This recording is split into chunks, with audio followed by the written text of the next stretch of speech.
Hola, bienvenido a un episodio más del podcast La Ciencia de la Pérdida de Peso.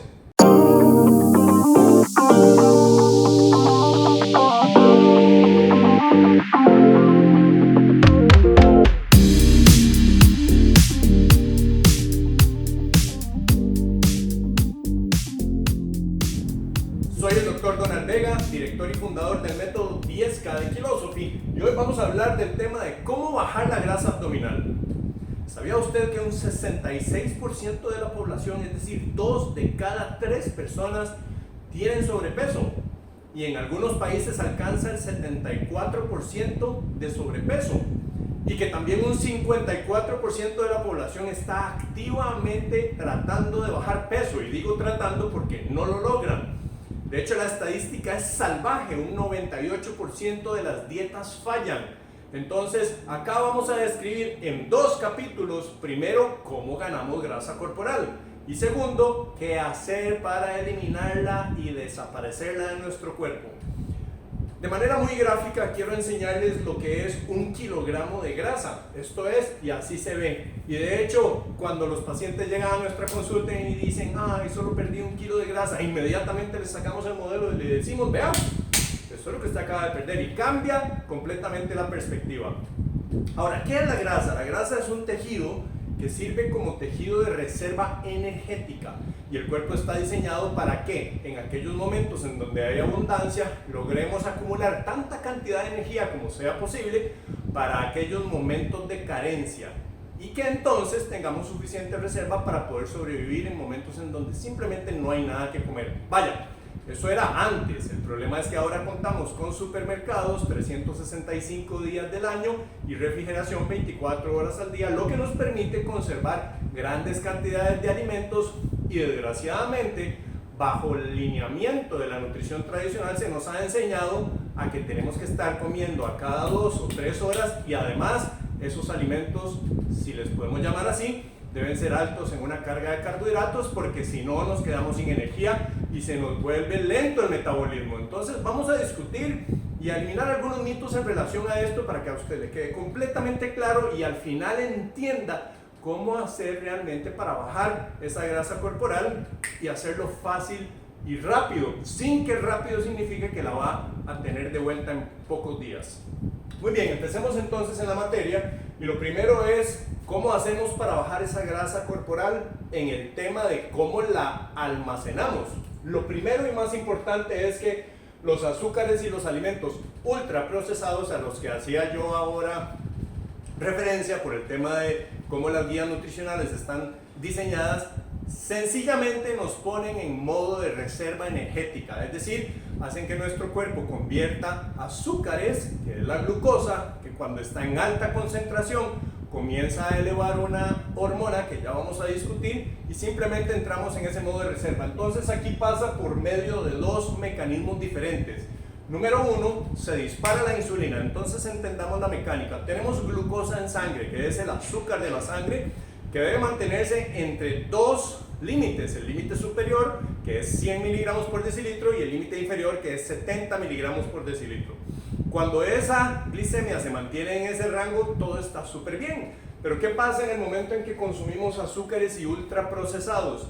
Los carbohidratos que ellos contienen, por medio del proceso digestivo, se absorben sumamente rápido, impactan la glucosa en sangre, se nos dispara esa glucosa y el cuerpo de inmediato responde con la hormona insulina, cuya función es devolver el excedente de glucosa a su límite normal, y lo manda a guardar a 2 lugares.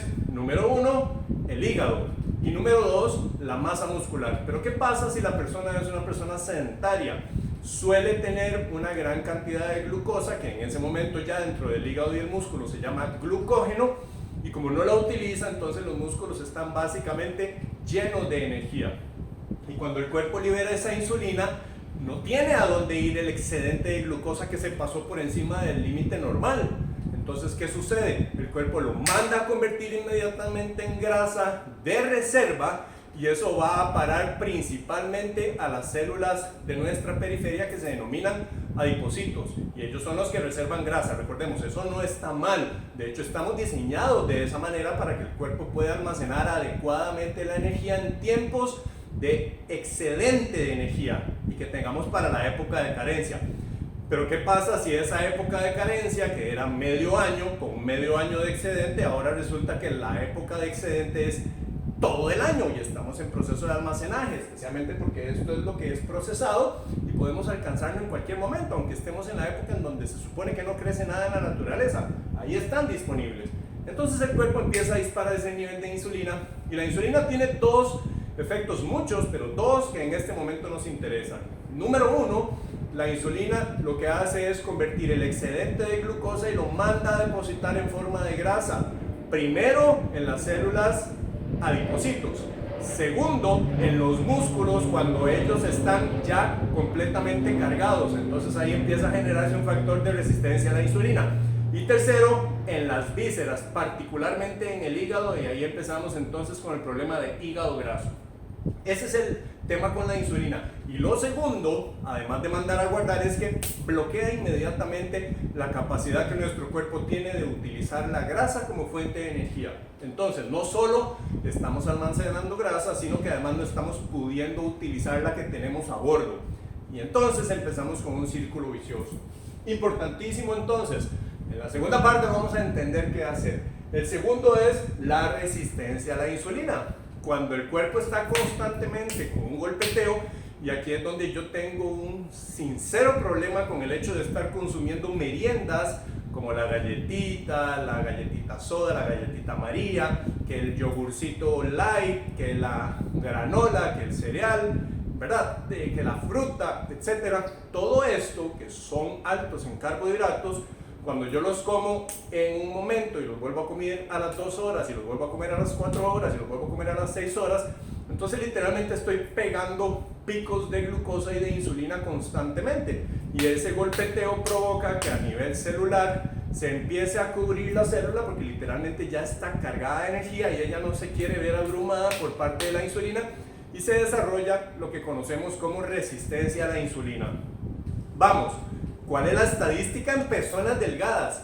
Se sabe que de un 18% a un 22%, según la doctora Sarah Halberg, que tristemente ya abandonó este planeta, es decir, falleció, es entre 22 y 17% de los flacos tienen resistencia a la insulina. Entonces, ojo, usualmente asociamos la resistencia a la insulina con sobrepeso, pero no necesariamente es así. Y lo que hay que entender es que la resistencia a la insulina es el primer paso a la prediabetes, que después es diabetes, y es un continuo. Yo no podría decir que una persona es diabética o que es prediabética, porque en realidad ya va en camino a hacerlo. Entonces el punto acá a considerar es que la resistencia a la insulina es el primer paso que tenemos que tomar con mucha precaución si ya está sucediendo, porque eso hay que empezar a revertirlo. Y básicamente ese golpeteo constante de consumo de energía en forma de alta cantidad de carbohidratos con liberación de insulina hace entonces que se dé esta situación en donde la insulina está alta porque no se está utilizando, es decir, no está pegando en la zona donde tiene que ejercer su función en la célula, pero adicionalmente la glucosa está alta también. Y cuando la glucosa está alta porque no se está pudiendo entregar, recordemos, las reservas están completamente llenas, la insulina entonces entra en esta conversión acelerada de grasa y literalmente lo que la persona consume empieza a ser convertida rápidamente en forma de grasa de reserva. Y eso es lamentable porque la persona no está comiendo grasa. Sin embargo, lo que típicamente consideramos como que nos eleva la grasa corporal es el consumo de grasas, pero ya entendemos que hay otro proceso detrás de eso. El tercer punto es la resistencia a la leptina. La leptina es una hormona secretada por las células de grasa que básicamente son como el indicador de nuestro tanque de combustible que vemos en el dash, en el área de instrumentos en el automóvil. Cuando ya tenemos el tanque lleno, ¿verdad? Y la persona está poniendo gasolina o ahora electricidad también, se libera el combustible y empieza a brincar si la pistola hubiese continuado puesta. Bueno, en el caso nuestro, la leptina es un indicador hormonal que a través de las células de grasa se libera y le dice a nuestro cerebro que ya alcanzamos la saciedad, entonces es importante dejar de comer, ya tenemos suficiente cantidad de energía a bordo. Sin embargo, el alto consumo de ultraprocesados y azúcares empieza a bloquear para empezar la señal de la leptina y finalmente produce resistencia a la leptina. Entonces aquí empezamos en un tema fundamental y es que empezamos a bajar nuestro metabolismo basal. ¿Cómo? Sí, empiezo a ser menos quemador o quemadora de grasa conforme va pasando el tiempo y les explico cómo es que esto sucede. Resulta que nosotros tenemos a nivel del cerebro una membrana que separa la sangre de nuestro cuerpo de la sangre del cerebro, se llama la membrana hematoencefálica. Y esa membrana tiene unos ciertos poros por donde atraviesa la leptina. Esa leptina debería ejercer una función de saciedad a nivel cerebral. Cuando a través de los altos consumos de carbohidratos, refinados, ultraprocesados y además azúcares en alta carga con mucha frecuencia durante el día experimentamos inflamación, entonces la zona por donde la leptina ingresa a nuestro cerebro se ve achicada y esto implica que la leptina no puede entrar al cerebro y entregar su señal o su mensaje. ¿Qué estaría pasando normalmente si sí entrega su mensaje? Atraviesa la parte del cerebro, entrega la señal y esta señal produce una liberación de una hormona que se nos viene acá o un neurotransmisor que se nos viene a la tiroides y le dice: tiroides, empieza a convertir T4 en la hormona activa T3. Y la hormona activa T3, ¿qué es lo que hace? Para empezar, se viene a nuestros músculos y en la cadena de producción de energía llega a un punto en donde crea un hueco, un vacío por donde la energía ya no se está almacenando. Entonces, para entenderlo bien, si yo tengo una caja y esa caja la estoy llenando constantemente de monedas hasta que llega y se almacenan en su totalidad hasta llegar al tope, ya yo no puedo seguir metiendo monedas a menos de que las empiece a utilizar y así puedo empezar a bajar la carga. Esa moneda energética se llama ATP. Cuando nosotros tenemos la vía normal de producción de energía, estamos acumulando ATP para que el cuerpo lo pueda utilizar, ¿de acuerdo? Pero ¿qué pasa en el momento en que experimentamos bloqueo de la señal de la leptina? Normalmente la T3, que es esta hormona, viene y hace el equivalente de romper esa caja y le saca un huequito. Entonces parte de la energía que hubiese terminado en la caja simplemente se disipa y empieza a escapar. O sea, sin hacer ejercicio estamos gastando energía y esa energía se elimina en forma de calor libre. Eso es muy importante para el último tema que vamos a ver acá, tanto de cómo estamos ganando energía en forma de grasa como cómo eliminarla. Entonces, en resumen, la sensibilidad a la leptina produce una señal que le llega a la tiroides y la tiroides empieza a generar la hormona finalmente T3 que hace un hueco en la caída de la energía y la energía, en vez de acumularse hasta que yo la gaste, empieza a escaparse de manera libre en forma de calor. Esto es crítico porque entonces aquí ya ni siquiera vale calorías entran, calorías salen, ¿verdad? Si estuviéramos haciendo, por ejemplo, el conteo de las calorías y digo yo, bueno, a través del ejercicio hice 1500, entonces puedo comerme 1500, ok, pero ¿qué pasa si usted tiene la tiroides activa gracias a la función de la leptina? Usted está eliminando una energía extra que no se contabiliza por lo que sea que la gráfica de la máquina que está usando le diga, o el Polar o lo que el Garmin o lo que sea que le diga que usted gastó de energía. Simplemente no son iguales. Usted está teniendo un escape de energía que no está siendo medido, pero en términos de utilización de grasa es adecuado porque hace que el cuerpo empiece a bajar dimensiones porque la energía finalmente se está utilizando proveniente de grasa. Ok, entonces acá es crítico entender que este tema de la sensibilidad a la leptina hace que nuestro cuerpo tenga funcional un sistema que es la liberación de la hormona tiroidea. Ahora, tal vez usted podría pensar, si esto se suena complicado, pero se lo voy a poner muy simple.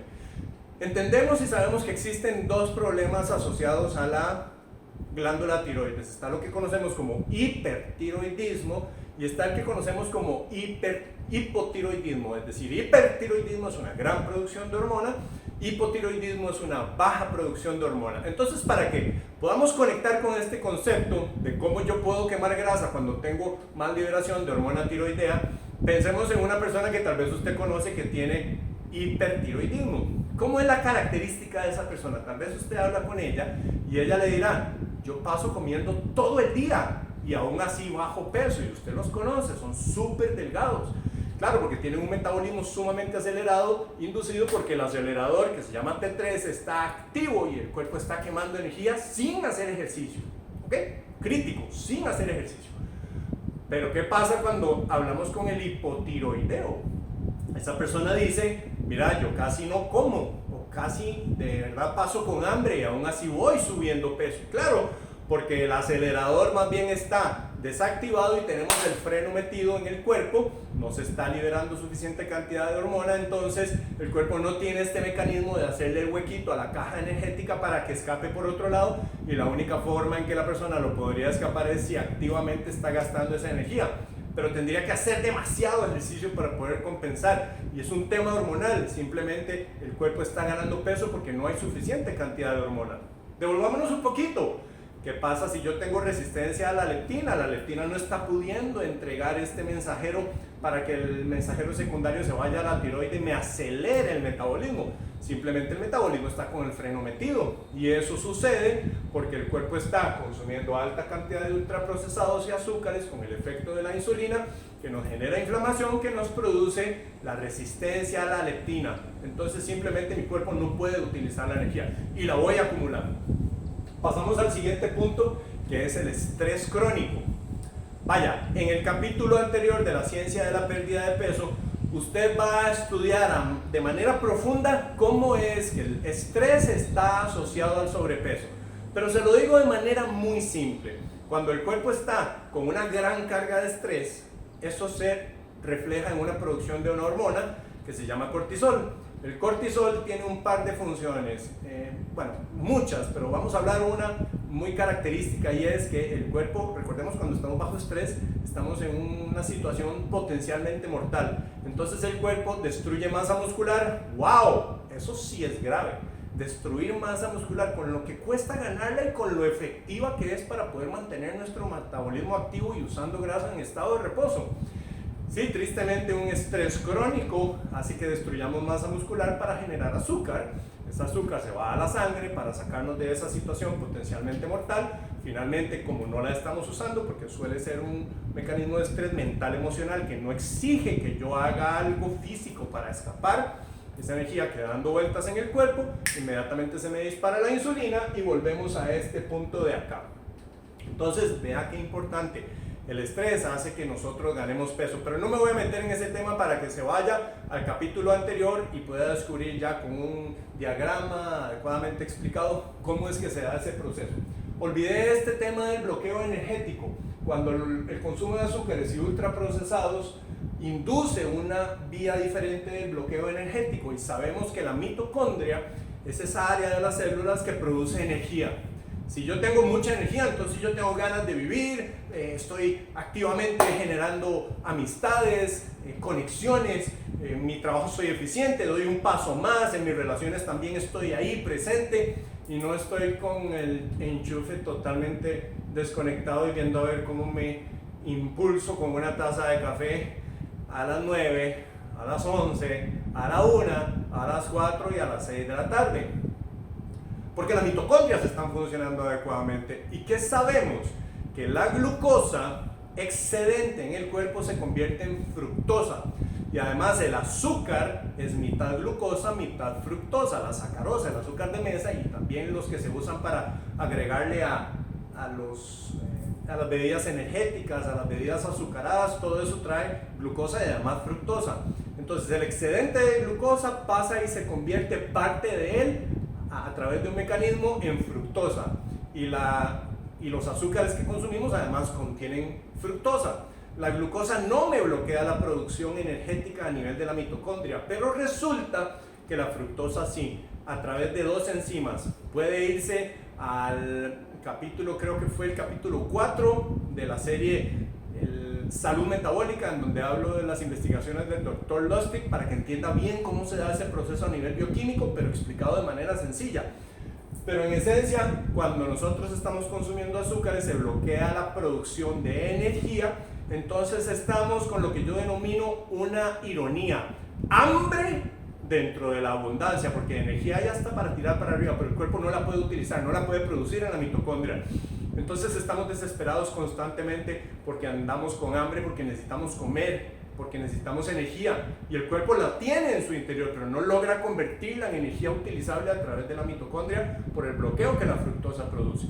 Y bueno, hasta acá este episodio. Les cuento, yo tengo un gravísimo problema. Bueno, no lo tengo yo, lo tiene la gente. Y es que a mí me gusta explicar a profundidad y de manera extensa todos los conceptos para que queden claros. Entonces este capítulo se extendió demasiado, así es que lo vamos a dejar hasta estrés crónico. Esa va a ser la primera parte. La segunda parte va a ser desde sueño hasta aclimatación, todavía en las causas de cómo es que ganamos grasa, para que con ese contexto podamos pasar al tercer episodio, que es qué hacer al respecto. Entonces, como siempre, si esta información le ha parecido de ayuda y puede que esto le pueda impactar positivamente a alguien como usted, sería buenísimo si podemos compartir este contenido para que juntos vayamos cumpliendo con el propósito de Kilosophy, que es promover una sociedad en forma feliz, libre y saludable para erradicar la enfermedad metabólica, porque sabemos que se puede hacer.